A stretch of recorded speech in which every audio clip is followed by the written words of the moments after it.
नमस्कार everyone, Leon homes private limited property channel को आप स्वागत। आज आम चलतु झाड़पड़ा जगन्नाथ नगर आपण जानी से झाड़पड़ा जगन्नाथ नगर भितर आम गोटे घर बारी plot with corner plot visit करी आसीबा। नमस्कार। Bhubaneswar newly constructed Puri bypass प्राय आम समस्ते जानी एंड पुरी बाईपास रे आम बहुत गुड़ाए वीडियो आगु आपण मानक देखु। एनिवे नेशनल हाईवे रु अल्प किछि बाट एई पुरी बाईपास रे आसिला परे फास्ट जो छकटी आसुची सेटा हला पांड्रा छक। एई छकरू लेफ्ट को गले हाईटेक हॉस्पिटल को रास्ता, बट आमर destinated plot right hand side रे। सो पांड्रा छकरू आमे राइट की टर्न करके जाउचंदी आमर डेस्टिनेटेड प्लॉट आडू को। एई रोड टी बहुत पुराना रोड जोटा कि जगन्नाथ सड़क रोड कहले आगुरु समस्ते जानुथिले। एई रोड टी आमे जदी स्ट्रेट आगु को जाउचंदी ताले झारपड़ा पर्यंत आमे जाई पहुंची परिबा। पुरी बाईपास रोड रु अल्प किछि बाट आसिला परे आपण माने देखिबे गोटे ब्रिज एंड से ब्रिज क्रॉस कला परे राइट की गोटे रोड जाइए जोटा कि जीजीपी कॉलोनी बा आमे जाइए रसुलगढ़ पर्यंत यही रोड रे बाहरी परिबा। एनिवे एबे आमे आगो को आगु जाउचंती टुवर्ड्स जगन्नाथ नगर। आपण माने जगन्नाथ नगर विषय रे जदी जानिथिबे, जगन्नाथ नगर बहुत highly populated area and highly demanded area.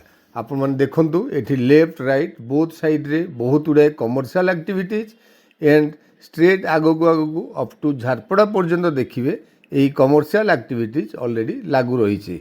आमे यही रोड रे लेफ्ट राइट आप देखी देखी जीवे रोड नंबर 1 रोड नंबर 2 एमती सब अच्छी एंड रोड रे एंट्री कला परे भितरे सब लेन नंबर गुड़ाक स्टार्ट हो जाउची। एनिवे आमर प्रॉपर्टी की आमे जीवा पई रोड नंबर 8 दैट्स व्हाई आमे एठी लेफ्ट साइड रे रोड नंबर 8 रे एंट्री कले एंड यही रोड नंबर 8 रे एंट्री कला परे आमे जीवाकू पड़िबो अनदर 800 मीटर्स। पुरी बाईपास रु आमे जगन्नाथ सड़क रे आसिले 1.1 किलोमीटर एंड रोड नंबर 8 रे जाउचंती another 800 metres. It means total distance from Puri bypass आम प्लॉट पर्यंत 1.9 किलोमीटर। आपण माने देखंतु एठी लेफ्ट राइट जेती लेन जाइए सबु जगह लेन नंबर रो नेम प्लेट ऑलरेडी लगा है। सो आमे लेन नंबर 3 रे किछि बाट आसिला परे एगेन लेन नंबर 10 रे एंट्री कले एंड ए लेन रे बा लेन नंबर 10 रे अप टू डेड एड पर्यंत जाई आमे राइट की टर्न करिक जिबा हमर डेस्टिनेटेड प्लॉट माधव भिला आड़कू। एंड आपण माने यही एरिया रे माधव भिलार रेसिडेंस बा माधव भिलार सोसाइटी भितर इनक्वारी कले भी माधव भिला पर्यंत आसीपारे। ये देखंतु आगरे से माधव भिलार गेट भितर पशि अल्प किछि बाट आगू गला परे हमर डेस्टिनेटेड प्लॉट पाखरे आमे पहुँची पारिबा। एई सोसाइटी आपण देखंतु बहुत डेवलप सोसाइटी एंड बहुत गुड़ाए कंस्ट्रक्शन हो सारी। एबे राइट हैंड साइड रे आमे आसिक आमर डेस्टिनेटेड प्लॉट पाखरे पहुँची सारे।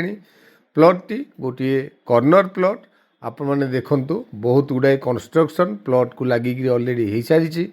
प्लॉट टी जेहेतु म्युनिसिपालिटी एरिया भितर अच्छी डेफिनेटली बहुत जल्दी रोड रो कंस्ट्रक्शन वर्क आमे एक्सपेक्ट करि परिबा एंड रोड टी जेहेतु डेवलप प्लॉट डेफिनेटली आम मानकू पसंद आसीबो।